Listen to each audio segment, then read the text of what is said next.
thatmovieguyUK. Hi everyone, welcome back, maybe welcome for the very first time. Today's video we are delving back into Sundance Film Festival, territory, and discussing Sean Durkin's The Nest, the director of Martha, Marcy, May, Marlene, which is a tremendous film that you should watch. If you've not seen it, go seek it. It took him 10 years to make another film, and it's been a long wait for a lot of his fans. And The Nest really had a promising debut at Sundance, and it's kind of done alright for itself within the territories that's been released.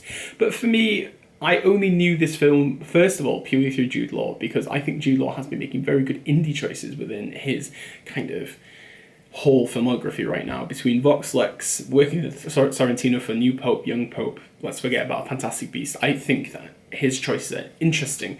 And after watching Durkin's first film, I thought to myself, this is a very interesting filmmaker with a voice. And my big question really was going into this, is this one of these Sundance films that is well overhyped, or does it actually have the legs and the longevity to actually be a great film?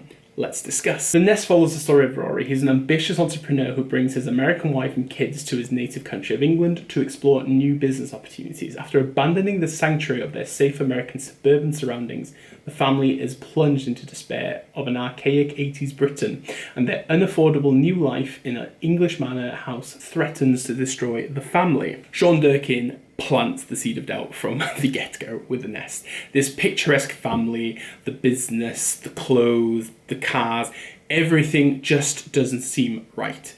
And I think once we go into these kitchen sink dramas, we see the cracks unfolding. But what my first take from this film is that it's based in the middle of the 1980s. This is the height of Reaganism. This is the height of Thatcherism. Greed, money, finances is something that has kind of taken over people. And stature is quaintly important.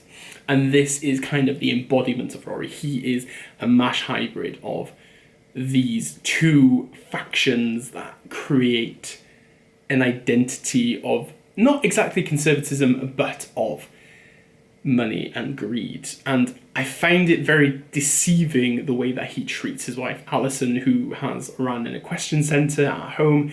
She makes this transition, this grand house that she moves into. She doesn't quite know where the money is, how they afford these things. A new stable is being built, a school is being built for her riding classes. Her son's gone into private school. Things are continuously changing and things are improving in a very rich way, and we see this through fur coats, fine dining, cars, everything. It is a stature, but these cracks of doubt continue to build as we hear things that Rory says to other people that don't match to what he said to his wife, his confidant really.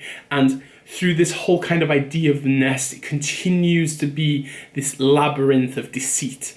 And I really enjoyed being submerged into this highly toxic situation.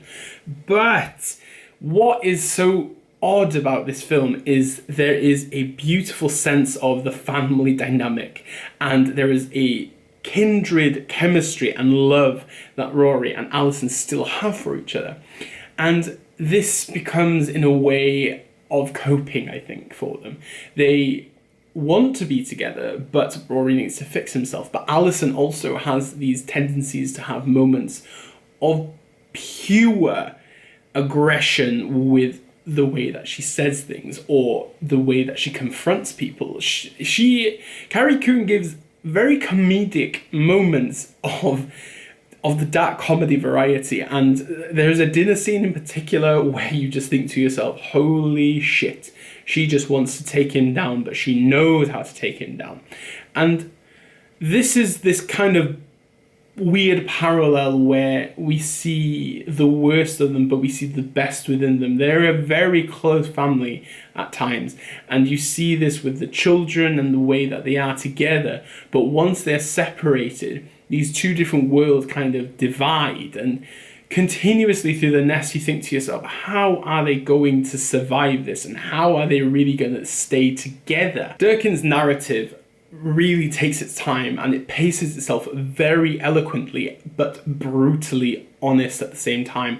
It's very still framing, it's a lot of outshots. We get a couple of freehand, little bit of zooms, but there's a lot more to the setting, I think. These kind of grand rooms where these arguments are happening just shows you the sinister side that we are seeing. And there is a weird sense of very soft lighting with a combination of oranges and greens that gives this kind of retrospective angle, but also deep monologues are given within its own cinematography. There's a depth to it that is very insightful, and it really moves a lot strangely in its way. As I've mentioned, it just feels like this labyrinth of deceit, and honestly, it's very different to how Marcy May Marlene is.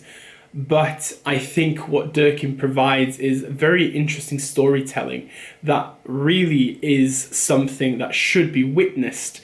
And going to the two main performances now, Jude Law plays this narcissistic facade that really embodies so much of the 1980s for me. And I think he works so well with Carrie Coon, who is a rage monster that keeps it together for her family, and it is tremendous. This combination of these two, I loved it, and I think the epicenter of this film is this toxic connection that they have for each other, and I love this film. The Nest is one of the best films I've seen in 2020, and I would love for more people to watch this film when they can. So, have you seen The Nest? Please let me know in the comment section below, or if you've not, let me know if you've checked out Marcy May Marlene, because I want to talk about that film with a few people. Give it a go. And a couple of updates for you as well. I'm going to be reviewing Mank and Martin Eden over the next couple of weeks. Those are my next two reviews. Mank obviously is David Fincher's next film. Go over to my letterboxd if you want to see my early review for that. Well, tidbit of what I think of it.